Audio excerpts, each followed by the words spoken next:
गायत्री उपनिषद। वेदों से ब्राह्मण ग्रंथों का आविर्भाव हुआ है। प्रत्येक वेद के कई कई ब्राह्मण ग्रंथ थे, पर अब उनमें से थोड़े ही प्राप्त होते हैं। काल की कुटिल गति ने उनमें से कितनों को लुप्त कर दिया। ऋग्वेद के दो ब्राह्मण मिलते हैं, शांखायन और ऐतरेय। शांखायन को कौशितज्ञ भी कहते हैं। यजुर्वेद के तीन ब्राह्मण प्राप्त हैं, शतपथ ब्राह्मण, काण्व ब्राह्मण, तैत्तिरीय ब्राह्मण।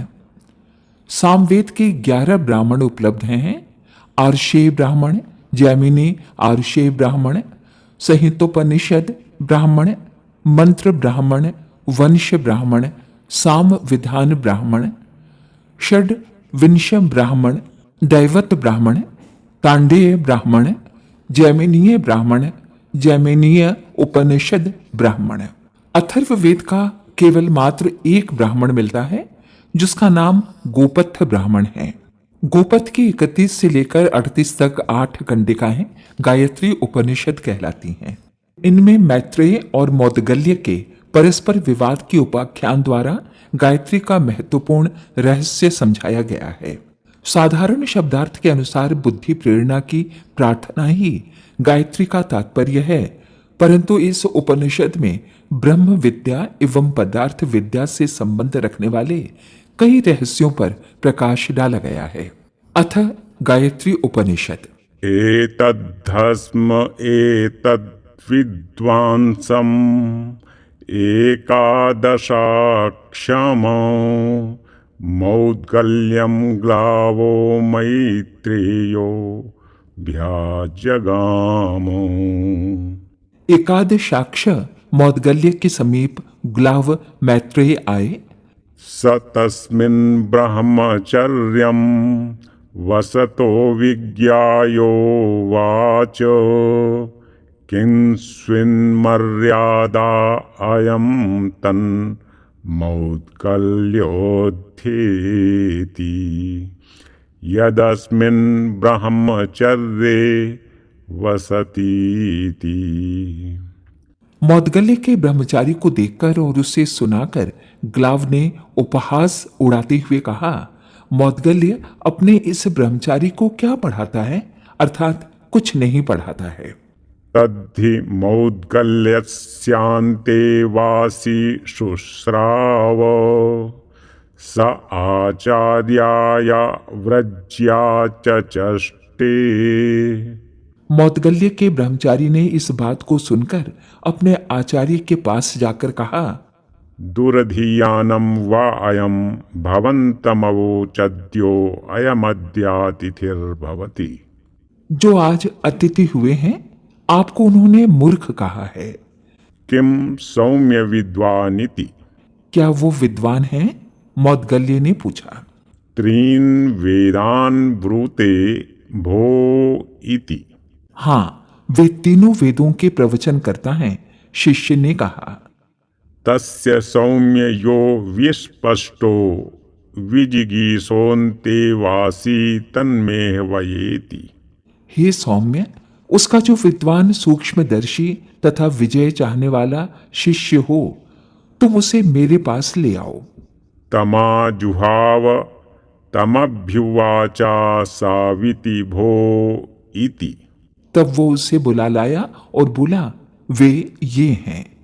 किम सौम्यत आचार्योध्येतीति। मौदगल्य ने उससे पूछा, हे सौम्य, तुम्हारे आचार्य क्या पढ़ाते हैं? त्रीन वेदान ब्रूते भो इति। उसने उत्तर दिया, वे तीनों वेदों का प्रवचन करते हैं। यन्नु खलु सौम्यस्माभिः सर्वे वेदा मुखतो गृहीताः कथन्त एवमाचार्यो भासते कथं नु सचेत् सौम्य। दुरधीयानो भविष्यति आचार्योवाच ब्रह्मचारी ब्रह्मचारिणे सावित्रीं प्राह इति वक्ष्यति। हे सौम्य, यदि वे यह जानते होंगे तो कहेंगे कि आचार्य अपने ब्रह्मचारी को जिसका उपदेश देते हैं वो सावित्री है, अर्थात जो गायत्री का शब्दार्थ स्थूल अर्थ है उसे ही बता देंगे। तत्त्वं ब्रूयाद्दुरधीयानं तं वै भवान् मौद्गल्यम् अवोचत्सत्त्वायं प्रश्नम् अप्राक्षीन्न तं यवोच। पुरा संवत्सरादार्तिं माकृष्यसीति। तब तुम कहना कि आपने तो आचार्य मौद्गल्य को मूर्ख बतलाया था। वे आपसे जो प्रश्न पूछते हैं उसे आप नहीं बतला सके तो 1 वर्ष के भीतर ही आपको कुछ कष्ट होगा। शिष्टाः शिष्टेभ्य एवं भाषेरन् यं ह्येनमहं प्रश्नं पृच्छामि न तं विवक्ष्यति न ह्येन मध्येतीति। हे सौम्य, हमने भी सब वेदों का अध्ययन किया है, फिर तुम्हारे आचार्य मुझे मूर्ख क्यों कहते हैं? क्या शिष्टों के लिए ऐसा कहना ठीक है? हम उनसे जो प्रश्न पूछेंगे वे उसे न बतला सकेंगे, वे उसे पढ़ाते भी नहीं होंगे। सः मौद्गल्यः स्वमन्ते वासिनमुवाच परेहि सौम्य ग्लावं मैत्रेयमुपसीद अधीहि भोः सावित्रीं गायत्रीं। 24 योनिं 12 मिथुनां यस्या भृग्वङ्गिरसश्च क्षुद्यस्यां सर्वमिदं श्रितं तां भवान् प्रब्रवीत्विति।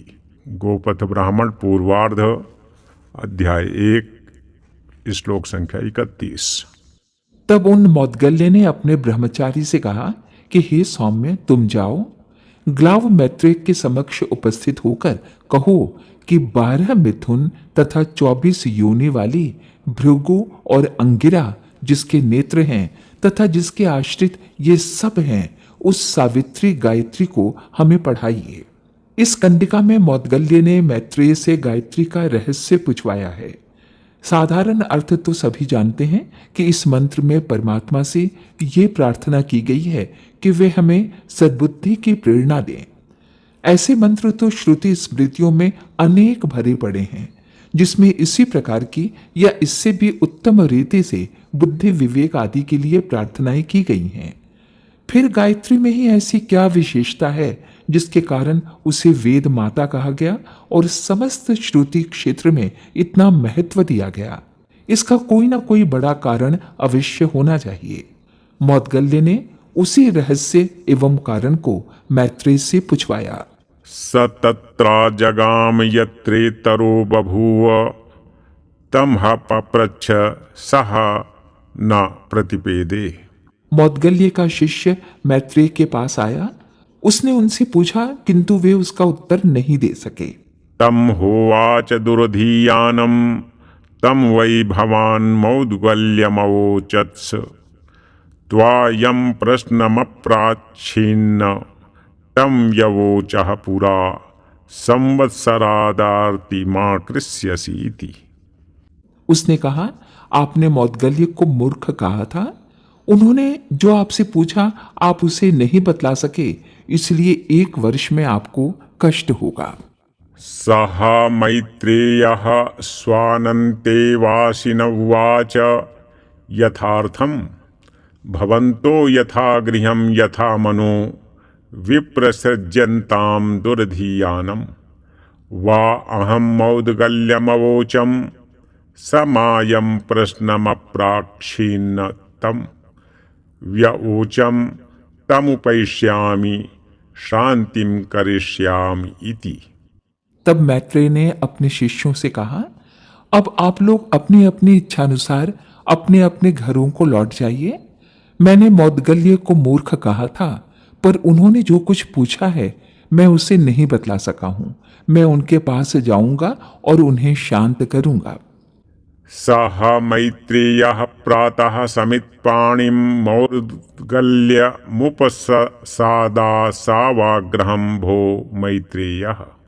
दूसरे दिन प्रातःकाल हाथ में समिधा लेकर मैत्रेय अनुग्रहशील मौद्गल्य ऋषि के पास आए और कहा, मैं मैत्रेय आपकी सेवा में आया हूं।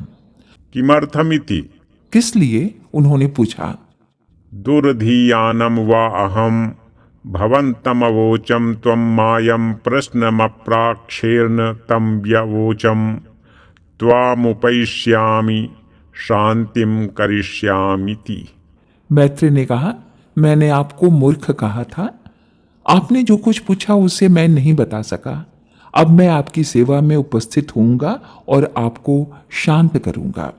सहोवाच अत्र वा उपेतं च सर्वं च कृतं पापकेन यानेन चरन्तमाहुः अथोऽयं मम कल्याणस्तं ते ददामि तेन याहीति। मौद्गल्य ने कहा, आप यहाँ आए हैं, लेकिन लोग कहते हैं कि आप यहाँ शुद्ध भावना से नहीं आए हैं। तो भी मैं तुम्हें कल्याणकारी भाव देता हूँ, तुम इसे लेकर लौटो। सहोवाच एतदेवात्रात्विषं च निशंस्यं च यथा भवानाः उपायामित्येवं भवन्तमिति। मैत्रेय ने पूछा, आपका कहना अभयकारी एवं सदैव है। आपकी सेवा में समित पाणी होकर उपस्थित होता हूँ। तमहोपेयाय। अब वे विधि पूर्वक उनकी सेवा में उपस्थित हुए। तमहोपेत्यपप्रच्छ। उपस्थित होकर पूछा, किम स्विदाहुर्भोः सवितुर्वरेण्यं भर्गो देवस्य कवयः किमाहुः धियो विचक्ष्व यदि ताः प्रविश्य प्रचोदयात् सविता याभिरेतीति। सविता का वरेण्य किसे कहते हैं? उस देव का भर्ग क्या है? यदि आप जानते हो तो धी संज्ञक तत्वों को कहिए, जिनके द्वारा सबको प्रेरणा देता हुआ सविता विचरण करता है। तस्मा एतत् प्रोवाच। उन्होंने उत्तर दिया, वेदांश छंदांसि सवितुर्वरेण्यं भर्गो देवस्य कवयोन्नमाहुः कर्माणि धियस्तदुमे ब्रवीमि प्रचोदयात् सविता याभिरेतीति। वेद और छंद कविता का वरेण्य है। विद्वान पुरुष अन्न को ही देव का भर्ग मानते हैं। कर्म ही वो धी तत्व है जिसके द्वारा सबको प्रेरणा देता हुआ सविता विचरण करता है। तमुपसंगृह्य पप्रच्छाधीहि भोः कह सविता का सावित्री। गोपथ ब्राह्मण पूर्वार्ध अध्याय 1। ये सुनकर उन्होंने फिर पूछा, सविता क्या है और सावित्री क्या है? मौद्गल्य के अभिप्राय को मैत्रेय भली प्रकार समझ गए। उन्होंने सच्चाई के साथ विचार किया तो जाना कि मैं गायत्री के उस रहस्य को नहीं जानता हूं जिसके कारण उन्हें इतना महत्व प्राप्त है। उन्होंने सोचा, ये मूल कारण न मालूम हो तो उसके बाह्य प्रतीकों को जान लेने मात्र से कुछ लाभ नहीं हो सकता। इसलिए वेदों का प्रवचन करने से तब तक क्या लाभ जब तक कि उसका मूल कारण न मालूम हो। ये सोचकर उन्होंने निश्चय किया कि पहले मैं गायत्री का रहस्य समझूंगा, तब अन्य कार्य करूंगा। उन्होंने अपने विद्यार्थियों की छुट्टी कर दी और स्वयं नम्र बनकर समिधा हाथ में लेकर शिष्य भाव से मौद्गल्य के पास पहुंचे। विद्या प्राप्त करने की, विशेष रूप से आध्यात्म विद्या की यही परिपाटी है कि शिक्षार्थी अपने अध्यापक के पास नम्र होकर उसके प्रति श्रद्धा भाव मन में धारण करके पढ़ने जाए। इस आर्ष प्रणाली को छोड़कर आज के उच्छृंखल स्टूडेंट जिन उज्जड भावनाओं के साथ शिक्षा प्राप्त करते हैं, वो शिक्षा गुरु का आशीर्वाद न होने से निष्फल हो जाती है। मैत्रेय ने पूछा, गायत्री के प्रथम पद में आई हुई शब्दों का रहस्य बतलाइए। पहला, सविता का वरेण्य क्या है, अर्थात उस तेजस्वी परमात्मा को किससे वरेण्य किया जाता है? ईश्वर किस उपाय से प्राप्त होता है? दूसरा, उस देव का भर्ग क्या है? देव कहते हैं श्रेष्ठ को, भर्ग कहते हैं बल को। देव का भर्ग क्या है? तीसरा, जिसके द्वारा परमात्मा सबको प्रेरणा करता है, अर्थात वो माध्यम क्या है जिसके द्वारा ईश्वर की कृपा होती है। इन तीनों तत्वों को मैत्रेय ने मौद्गल्य से पूछा। इनका संक्षिप्त उत्तर मौद्गल्य ने दिया है, वो बड़े ही मार्के का है। इन उत्तरों पर जितना गंभीरता पूर्वक विचार किया जाए उतना ही उनका महत्व प्रकट होता है। मौद्गल्य कहते हैं, वेद और छंद सविता का वरेण्य है। अन्न को ही देव का भर्ग कहते हैं। कर्म ही धी तत्व है, इसके द्वारा परमात्मा सबको प्रेरणा देता है, सबका विकास करता है। आइए तीनों प्रश्नों पर पृथक पृथक विचार करें। पहला, वेद अर्थात ज्ञान, छंद अर्थात अनुभव। वास्तव में आत्मज्ञान से परमात्मा की प्राप्ति होती है, पर वो ज्ञान केवल वाचिक नहीं होना चाहिए। भारवाही गधे की तरह अनेक पुस्तकें पढ़ लेने से, शुक सारिकाओं की भांति कुछ रटे हुए शब्दों का प्रवचन कर देने से काम नहीं चल सकता। हमारा तत्वज्ञान अनुभव सिद्ध होना चाहिए, जिसके कारण तर्क, प्रमाण और उदाहरण के द्वारा सत्य मान लिया जाए। उस सत्य के प्रति मनुष्य के मन में अगाध श्रद्धा होनी चाहिए और उस श्रद्धा का जीवन में व्यावहारिक आचरण होना चाहिए। पहले पूरी तत्परता, सच्चाई और निष्पक्षता से ये देखना चाहिए कि कौन कौन सिद्धांत उचित एवं कल्याणकारी हैं। जब यह विश्वास हो जाए कि सत्य, परोपकार, संयम, ईमानदारी आदि गुण सब दृष्टियों से श्रेष्ठकर हैं, तो उनके सिद्धांत का जीवन में आचरण होना चाहिए। सद्ज्ञान का श्रद्धा भूमि में परिपक्व होना, यही ईश्वर की प्राप्ति का प्रधान उपाय है। बिना सिद्धांतों को जाने केवल अनुभव निर्बल है और बिना अनुभव का ज्ञान निष्फल है। जब मनुष्य का सद्ज्ञान श्रद्धा में परिणत हो जाता है, दंभ, छल, मात्सर्य, कपट, धूर्तता एवं दुराव को छोड़कर जब समस्त मनुभूमि में एक ही जाति की श्रद्धा स्थापित हो जाती है, तो उसी आधार पर परमात्मा की प्राप्ति होती है। वेद और छंद के सम्मिश्रण में सविता का वर्णन किया है और ज्ञान तथा अनुभव से परमात्मा को प्राप्त किया जाता है। दूसरा, इसी प्रश्न का उत्तर देते हुए मौद्गल्य कहते हैं, देव का भर्ग अन्न है, श्रेष्ठ का बल उसके साधन है। श्रेष्ठता को तभी बलवान बनाया जा सकता है जब उसको विकसित करने के लिए अन्न हो, साधन हो। साधन सामग्री लक्ष्मी एक शक्ति है जो असुर के हाथ में चली जाए तो असुरता को बढ़ाती है, और यदि देवों के हाथ में चली जाए तो उसके द्वारा देवत्व का विस्तार होता है। देवता बलवान होते हैं। शासन सत्ता क्रूर दुष्ट लोगों के हाथ में हो तो वे उससे दुष्टता फैलाते हैं। पिछली शताब्दियों में भारत की राजसत्ता विदेशियों के हाथ में रही है। इसके कारण उन्होंने भारत भूमि का कितना अधःपतन किया, ये किसी से छिपा नहीं है। वही सत्ता जब अच्छे हाथों में आई तो थोड़े दिनों में रूस, अमेरिका की भांति यहां भी उन्नत अवस्था प्राप्त होने की संभावना है। योगी अरविंद ने अपनी गीता पुस्तक में लिखा है, लक्ष्मी पर श्रेष्ठ लोगों को आधिपत्य करना चाहिए। इस प्रकार संसार में सुख शांति बढ़ेगी। यदि लक्ष्मी असुरों के पास चली गई तो उससे विश्व का अनिष्ट ही समझिए। देवताओं को भोग के लिए नहीं, लोभ के लिए नहीं, संग्रह के लिए नहीं, अहंकार प्रदर्शन के लिए नहीं, अन्याय करने के लिए नहीं, वरन इसलिए धन और साधन सामग्री की आवश्यकता है कि वे शक्तियों द्वारा देवत्व की रक्षा एवं वृद्धि कर सके। अन्न को, इस साधन सामग्री को लक्ष्मी का प्रतीक माना गया है। मौद्गल्य का उत्तर यह है कि देव का भर्ग अन्न है, श्रेष्ठ का बल साधन है। बिना साधन के तो वो बेचारा निर्बल ही रहेगा।